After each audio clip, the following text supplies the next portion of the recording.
Welcome to Watchtower Weekly. Well, not so weekly. We haven't been back for a bit because of the Christmas holiday and then a bit of a sick run.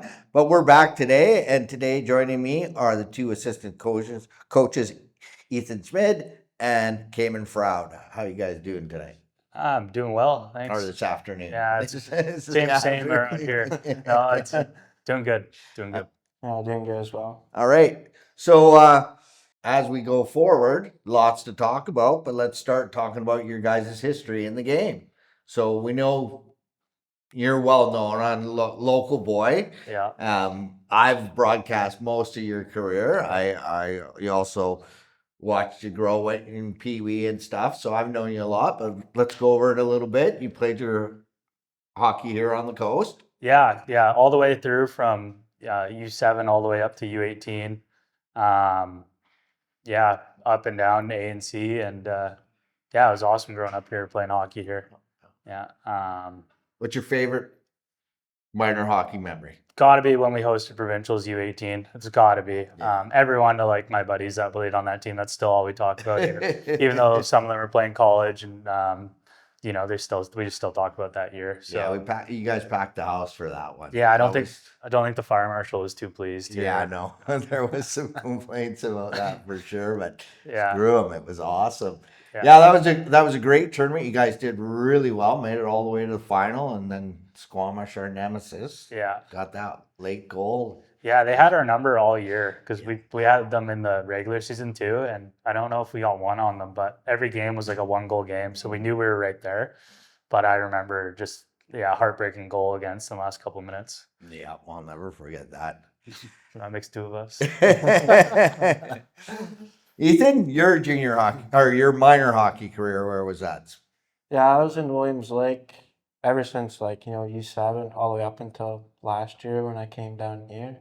Just been playing out of there. So yeah, what's your favorite minor hockey memory? Probably getting to play in a tournament with my older brother.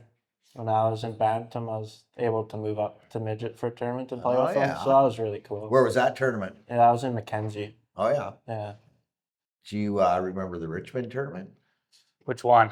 The one the double A. Yeah, we would have been. Was that U15? No, that was U18. U18. Yeah, that was the year before the provincials. Yeah, it would have had to been. Yeah. It's so hard to remember all those tournaments. Yeah, I just remember that tournament because you guys did really well. Got into the finals, and you were playing, a league above what we were rated, and that was some really good hockey there. I really enjoyed that tournament. That was a really good one. Yeah, the coaches like I had growing up were really good about getting us against tougher competition all the time. Always entering like tier 2 tournaments and stuff, which was good for our age group. Well, yeah, and the one year you guys could have finished the year and won the banner, but you guys moved up all the way to tier 1. Yeah. Yeah, that was a good fun year too. Like we had a group of guys that were like really into playing as hard as we could. We had already won banners when we were younger and stuff. So like, yeah, it would have been nice to get your name up there, but when it's up there a couple times already, like we're just trying to get better, right? So we had a good group for that, which was nice. Okay, junior career. You played on the island? Yeah, so I started when I was still in grade 12, and I was in the Kootenay International Junior Hockey League for a stint, and then I came back to finish my last year of U18 here, and then again back up to the Kootenays my 18 year, and then I finished my 19-20 year on Vancouver Island in Oceanside in Parksville. Yeah, so that's where I finished, and so I got to explore a lot of BC, which was pretty cool. Played games all the way up in Sicamous and all the way down to like Creston, and then finished all over up and down the island. So got to experience a lot of BC, which was pretty cool. And you, your junior career mostly here in? Yeah, I was mostly down here, and then in my grade 12 year, I also played some games with 100 Mile in the KI as well. So, yeah. Right on. So you guys got a lot of experience. How'd you get into coaching? I know a little bit about Caymen, but yeah. So my first year coaching was right on the trail end of COVID. It was just coming off, and Brad, our head coach, he was director of hockey operations for minor hockey, and they were looking for coaches coming out of COVID because a lot of people, we lost a lot of volunteers, right? Mm-hmm.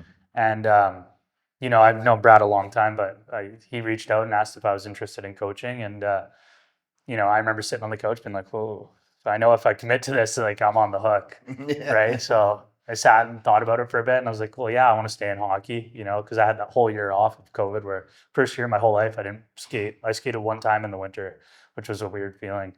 So I was like, well, if I'm going to stay in hockey, I better do it now when I'm still young. So I got into coaching right away and coached the U18A team and had a really successful year with a good group of guys. And and a couple years of minor hockey coaching there, and then the last 2 years with the Tsunami, which has been great. So yeah, that's pretty much my coaching. No. Yeah, I started right out of grade 12. I decided not to go play junior that year and play senior hockey in my hometown. And then, Oh yeah. yeah, and so then my dad was coaching my little brother's U18 team. So then I decided to be an assistant coach for that. So that was really fun and cool. Yeah. Caught the bug. Caught the bug, and then, yeah.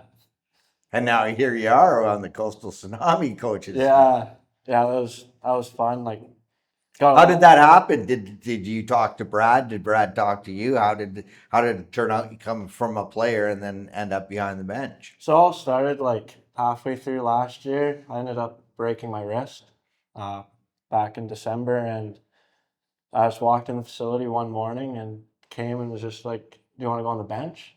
And I had all my certificates and whatever I needed for that, and so then I coached. I think it's like 6 or 8 games last year, and then after the season was done, just talked with Brad and Hopper and all of them, and signed here to coach. So Right on. yeah. So that's a bit about your history. Let's talk about this year so far. How are you guys finding this year? Yeah, like compared to last year, the league's definitely faster, right? Definitely. But it's good hockey, and it's fun to be a part of. On the bench, like just being a part of the game and influencing the ice and stuff. It's fun. It's fast, and the year's been going well. Like not exactly where we want to be, but it's still in a good It's spot. been one of those years. Yeah, and such is life, right? Well, we're expansion. We're learning. You guys, 5 players coming back. No other team in this league was down to that, right? So it's a complete transition. I think you guys have done great. I'm not putting you down at all. It kind of sounded like that to my head. I just mean it. It's tough to get a whole bunch of group of guys. You guys have been playing air hockey your whole life. You know what it's like. Teams need gel. Teams need come together. You talk about your that minor hockey group of kids. You guys were together for a long time and built a great relationship with each other, and that's why you had the success that you did, right? So for only having 5 guys come back and all the new blood, I thought the teams looked really good because there's been so many games where just 1 or 2 steps away from winning, right? Like our record could be a lot better if not that it's bad, but if a couple breaks here or there. Yeah, that's the game, right? Like it's about the process, right? Like the wins and losses kind of are what they are, right? But the nice thing about us is like we're together every day as a team, like because we practice, we have ice 5 days a week. We have the workouts every day.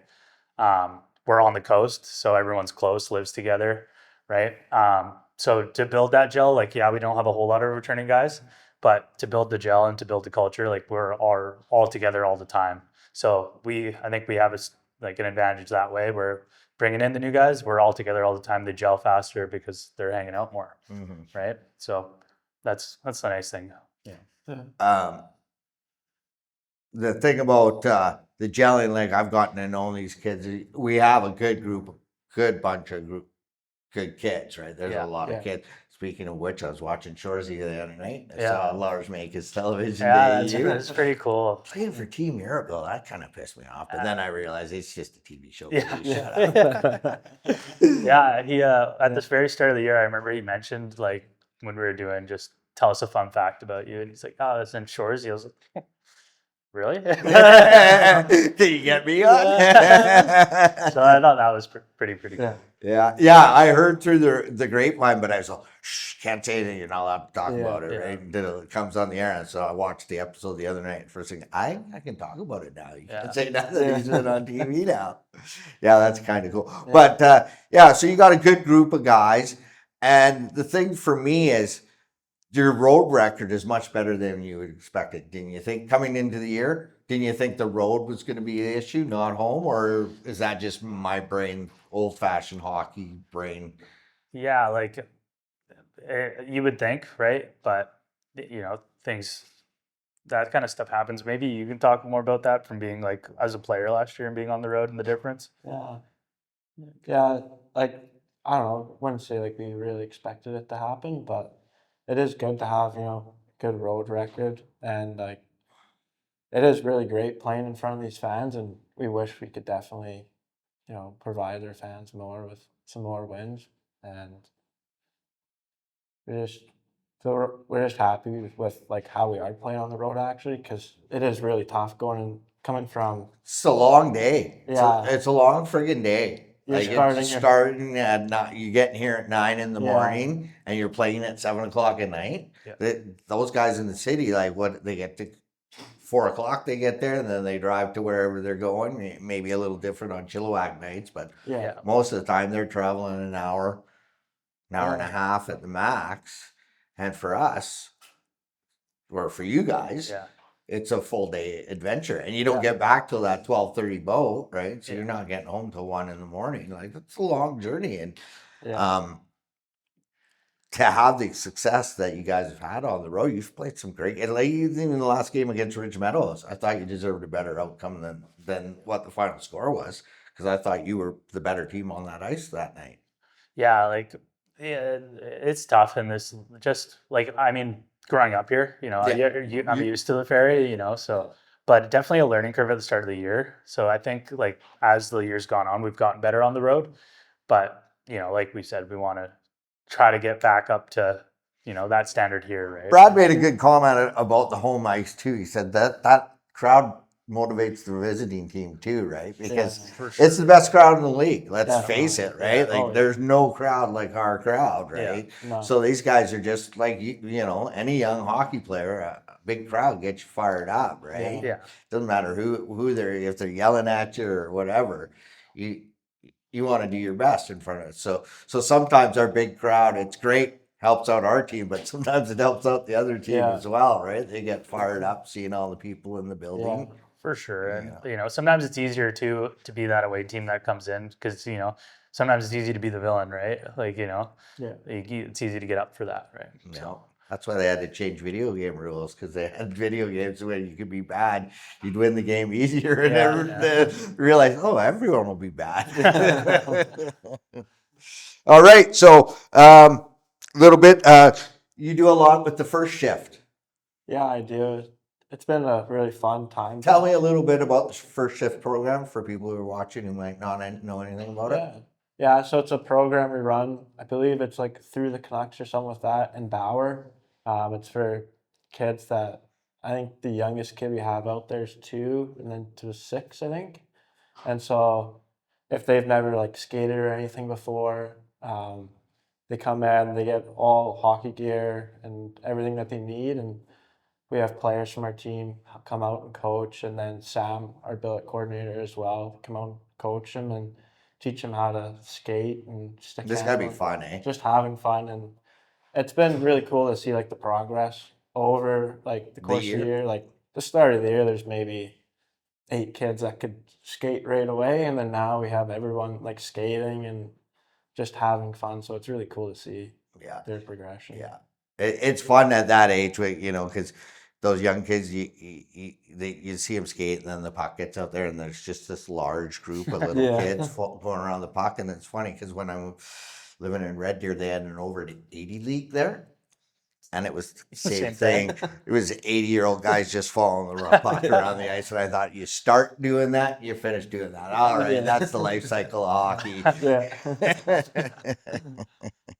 All right, well, let's talk a little bit about 10 games left. Can you believe that? I know it goes by Season's almost over. so fast. 39 games in. Yeah. It's crazy. I couldn't believe it. The time just goes by real quick. And we're in sixth place right now. Yep. Yes.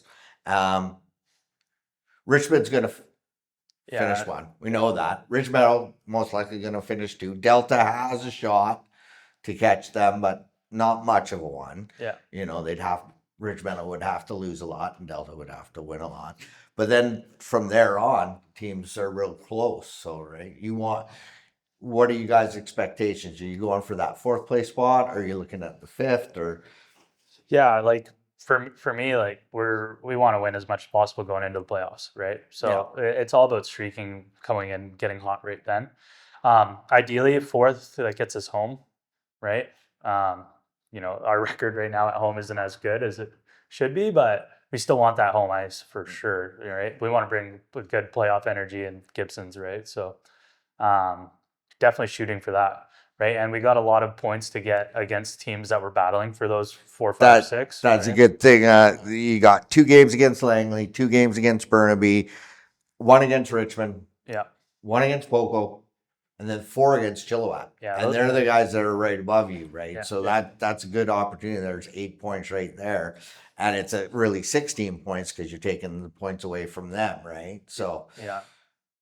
No, that's those are the exciting games, right? Like those ones are going to be, and they know it's what's on the line too, right? Mhm. Like so, it's easy to get up, but it's nice that it's going right down to the wire, like right down to the end. That the thing about maybe Richmond being first for sure is they don't. What are they playing for now? Other than just getting into playoffs, right? Like and streaking at the right time. Like I said, getting hot going in. yeah. Right? And that's the big thing for us is we want to go into playoffs in our stride and being consistent, and then take that right into game 1 of playoffs, no matter who our matchup is. No comment? Took the words. Yeah, no, it's really important, like Caymen said, about just streaking and getting hot at the right time. And we really want to be like getting hot right when we get into game 1 of playoffs, like no matter who we're playing. And it's just like those games against Chilliwack are going to be important, and like Langley, and then even the ones with like Burnaby and Poco, really all the teams, like just getting as much ground as we can to set ourselves up for success in the playoffs will be huge. That's a good point. Like streaking into the playoffs, I've always said that's the most important thing. Like, doesn't matter what happens at the start of the year. It's like St. Louis, the year they won the cup, they were last place in January. It's January 1st. Yeah. But then they got it rolling, got it going, and then nobody could beat them, right? Yeah. Like come playoff time, right? And it's key. So what are some of the things that you guys have been focusing on, like for the build-up? Like, have you guys focused, seeing what you guys do right and wrong, and are trying to correct those, or is it more of a let's just try to get our game right? Yeah, it's all in the details, right? So really just making sure that we're all like executing on those, right, on the details, and doing our video, making sure like the boys are prepared for what team we're going into, right? Systems change throughout the year. Sometimes teams have draw plays that run at the start, they don't run at the end, right? So making sure that we're doing the best to prepare the team, right, and then making sure that they're dialed in on all the details and to execute what we want to do on our game. One thing about this team, there's a lot of teams that are really high end loaded. Their first line guys got like tons of points, and they're carrying the offensive load. One thing about the Tsunami, it's really balanced through the lines, right? Well, those top 2 lines, the Walker, Half, and Curtin, and then Kamenko, Parks, and Hooser. Those 2 lines are like they're almost identical with points wise, right? You got 2 real good options, which I think is great for the playoffs, right? Because those other teams, if you can shut down those top guys, they're struggling for points, right? Like so I think depth wise, I like the Tsunami's outlook. I think there's more depth on the Tsunami than there is on other teams, and we just got to put it together. Yeah, and we do have a deep team, and we do trust a lot of guys in a lot of situations, which makes our job a lot easier, right? Like, um, and it's fun. It's more fun when you can just roll guys out, and everyone's doing the job, right? Everyone's getting up for each other. So, no, I agree. It's a good deep team, and it's a fun team to be a part of. It was right when Ryan got hurt there for a few games there. Lucas Lukakis looked real good on that top line. A little hometown hero. Hey, I'm asking because I felt during the broadcast the last Saturday, I was like, that's 2 games in a row where Lucas had solid games. Yeah, no, I coached Lucas, me and Brad one year when he was when we were in U15, and so we've known Lucas a long time, and so it's fun to see him, play at this level as such a young guy, in this league, and at home, it's pretty cool. So it's nice when he's playing that well. It's a pretty cool feeling as a coach. Yeah. Yeah, everybody not going to say it. Everybody likes the hometown boys, right?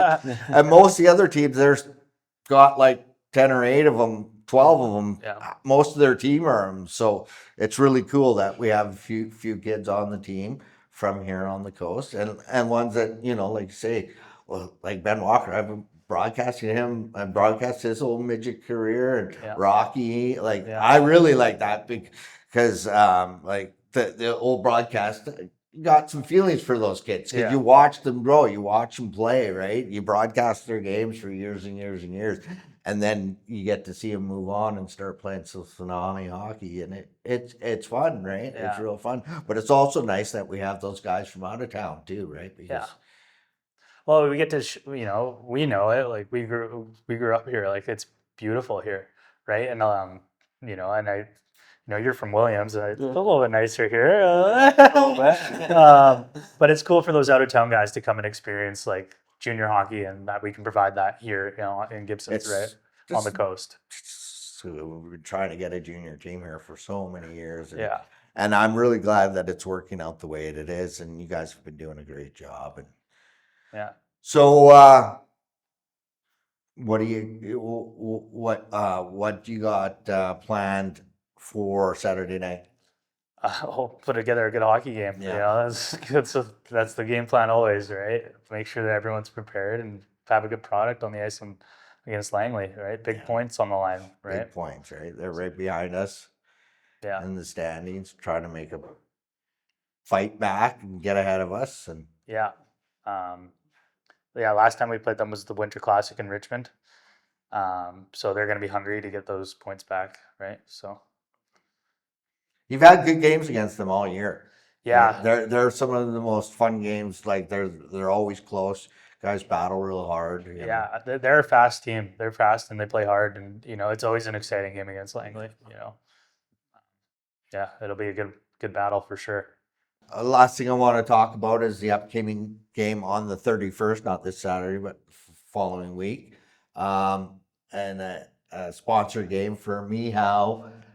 I don't want to mispronounce his last name, so I'm just going to avoid it. But as a young man here on the coast who suffered what all hockey players fear, the accident into the boards, and now he's, paralyzed. And did you guys talk to the team about that a little bit?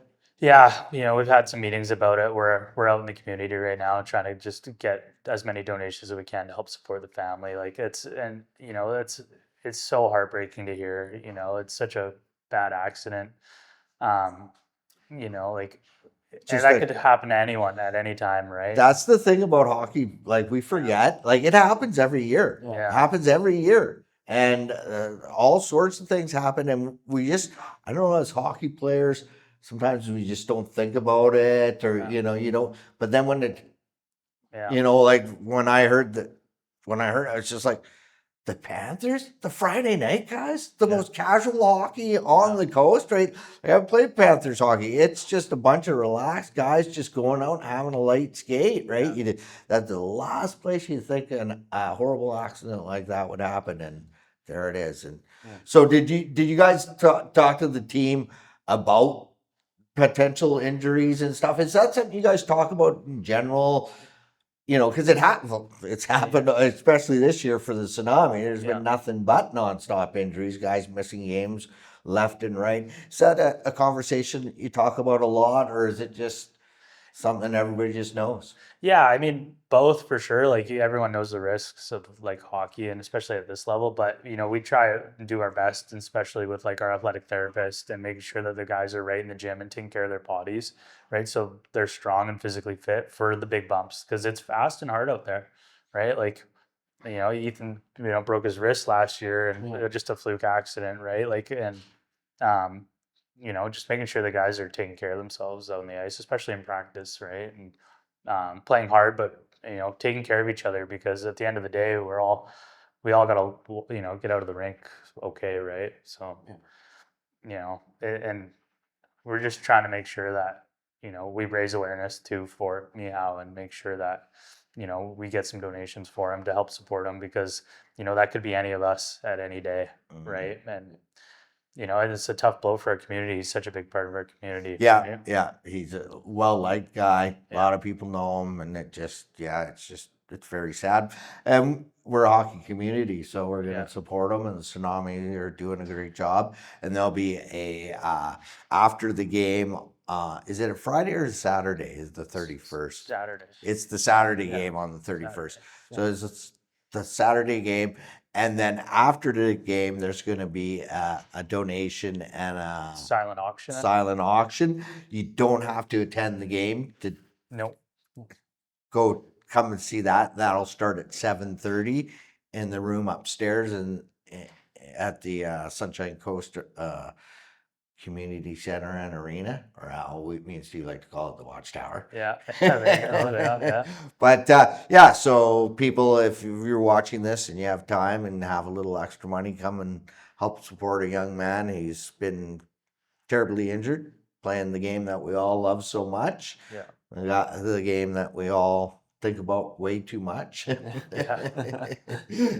So what are you guys expecting in the playoffs? Are we winning a championship? We going 2 rounds? What's your honest opinion? Well, the goal is to go as far as we can, always, right? Just always, putting you on the always, spot. always got to go as far as you can. That's all you're getting out of it. Yeah. We're going as far as we can go, Yeah. right? At the end of the day, I can't block shots. He can't score. So Yeah, that's as a guy who's coached too. That's the one when you're a player. Yeah. It sometimes can be hard on that bench, eh? Yeah. Because Yeah. you're seeing guys making mistakes, and they're not doing it on purpose. They're not doing it but you just want to jump out there. yeah. At this point, I don't know if I'd even be a factor out there. So probably help the other team more than our team, but it's fun, like watching the guys, and yeah, mistakes happen, but at the end of the day, they're kids and it's junior hockey, right? And All right. as long as they're learning, right, that's what Yep. it's about, and developing, right, trying to get those guys ready to the next level. Right on. All right. Well, I want to thank you for your time. I know you guys are busy and don't get paid enough, so I appreciate that you guys do this and come and talk to me. And well, I guess here we go for the final 10 games of the season. Yeah. No, thanks for having us. This was fun. All right. Yeah. All right. So that'll do it for Watchtower Weekly. And we'll be back next week with the goalies. It's going to be a shootout, shutout, whatever you want to say. Bunch of 3 crazy guys. That's what we know, because they're goalies, and we all know goalies are crazy. So we'll see you next week on Watchtower Weekly.